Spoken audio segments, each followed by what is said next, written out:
Nangangamba ka pa ba sa kung paano bumoto sa ilalim ng automated election system? Huwag mag-alala, naririto kami para tulungan ka. Samahan niyo ako at aralin natin kung paano bumoto sa ilalim ng AES. Tara na! Sa darating na Mayo 10, 2010, high-tech na ang gagamiting paraan para bumoto. Hindi na katulad ng dati na isinusulat ang buong pangalan ng mga kandidato at manual ang pagbibilang ng mga boto.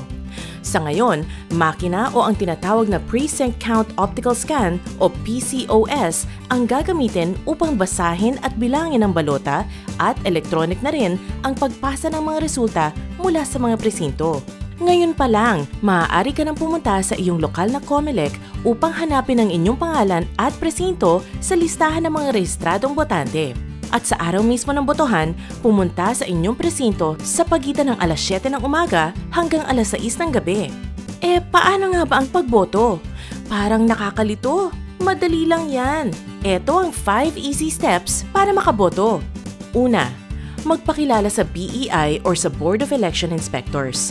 Kapag nag-match ang inyong pangalan sa kanilang listahan, bibigyan kayo ng balota, marker at secrecy folder. Pagkuha ng balota, pumunta sa voting area. Mas mahusay kung may dalang kodigo o listahan ng inyong mga kandidato. Oops! Kailangan maging maingat sa balota. Huwag susulatan ang mga barcode sa paligid ng balota. Pwedeng hindi na ito basahin ng PCOS at mababaliwala ang inyong boto. Gamit ang binigay na marker ng COMELEC, itiman o i-shade ang hugis bilog na katapat ng inyong napiling kandidato. Teka, mag-iingat ka sa pagbilog. Mayroong correct na paraan ng pag-shade ng bilog. Isa pa, siguraduhin ninyong hindi lalagpas sa bilang ng kandidato sa isang posisyon ang inyong iboboto. Bawal mag-overvote, kundi ay hindi na naman ito bibilangin ng PCOS. Ikatlo, kapag natapos na ang pag-shade ng balota, lumapit sa PCOS machine at ipasok ang balota. Hintaying lumabas sa screen ng PCOS machine ang katagang, "Congratulations, your vote has been registered." Ika-4, isauli ang marker at secrecy folder sa BEI. Ika-5, magpalagay ng indelible ink sa kanang hintuturo at mag-thumbprint sa espasyong nakalaan sa EDVCL. Madali lang, di ba? Pero pagkaboto mo, hindi ibig sabihin tapos na ang papel mo para sa eleksyon ha? Dahil ang partisipasyon nating mga manggagawa, empleyado at mamamayan sa eleksyon ay hindi natatapos sa pagboto lamang. Kailangan bantayan natin ang ating mga boto. Sama-sama nating bantayan ang ating boto laban sa pandaraya. Sama-sama nating bantayan ang ating boto laban sa katiwalian. Tandaan, hindi dahil automated na ang eleksyon ay wala nang dayaan sa halalan. Kailangang patuloy na maging mapagbantay. Iulat ang anumang katiwalian. Iulat ang pandaraya at karahasan. I-text sa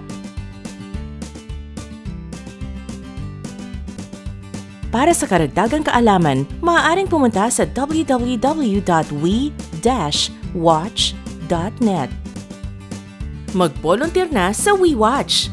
Ang WeWatch o ang Workers' Electoral Watch ay isang malawak na network ng mga manggagawa, empleyado, unyon at samahan na tumutulong sa pagpapalaganap ng impormasyon hinggil sa eleksyon at nagnanais na bantayan ang halalan laban sa pandaraya at karahasan. Bantayan ang ating boto, manggagawa, wag nang paloko.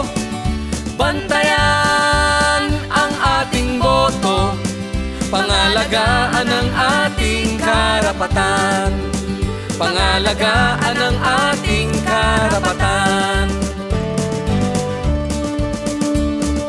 Huwag pagkatiwala ang ating mga boto. Halalan may de makina, halalan may de mano.